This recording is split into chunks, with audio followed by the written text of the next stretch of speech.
the debate over critical race theory rages on, our next guests are fighting back against the controversial curriculum. Dr. Ben Carson will join South Dakota's Governor Kristi Noem for her State of the State address today to highlight their joint effort promoting patriotism over wokeness in the classroom.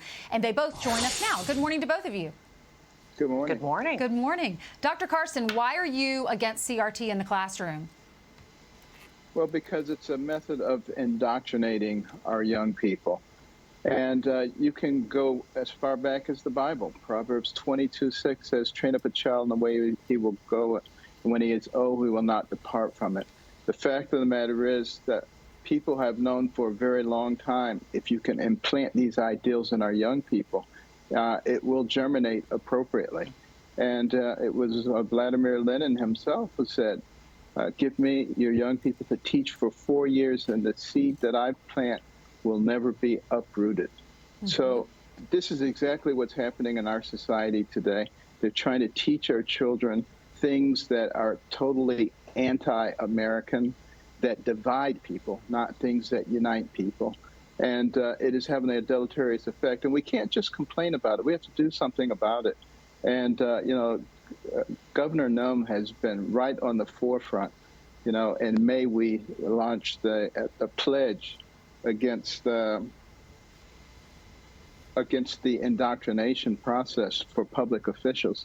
She was the first one to sign the pledge. We've had more than 300 officials sign now, and that will continue right through the election in 2022, so people will know who they are voting for. Governor, he's talking about the 1776 Action Pledge. What exactly is that?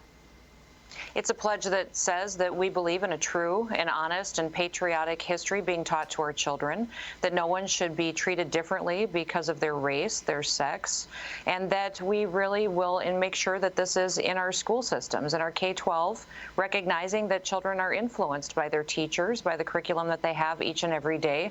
And I was the first candidate for public office in the entire country to sign that pledge, but Dr. Ben Carson and Newt Gingrich helped with that, helped draft it, and helped write an op-ed talking about the importance of this pledge and the fact that every single person in this country running for public office should sign that pledge to make sure that we're pushing back on racism. And Ainsley, South Dakota is so excited that Dr. Carson's coming to South Dakota. They're just beside themselves. He's honored and respected, and I don't even know if my mom was coming to my State of the State until she heard Dr. Carson was coming. So we're thrilled that he's making the trip to be with us, and it is such an important issue, and I know my legislature is looking forward to hearing his words of wisdom as well throughout the day.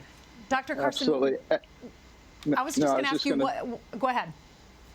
No, I was just going to say, people can go to littlepatriotslearning.com and they'll see a K-5 learning program that can be accessed for their children.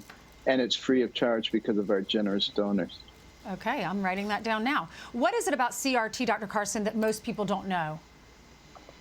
I think they don't know that it's being used to create dissatisfaction. By teaching certain children, particularly the minorities, that they can't possibly achieve maximally in this country because of systemic racism.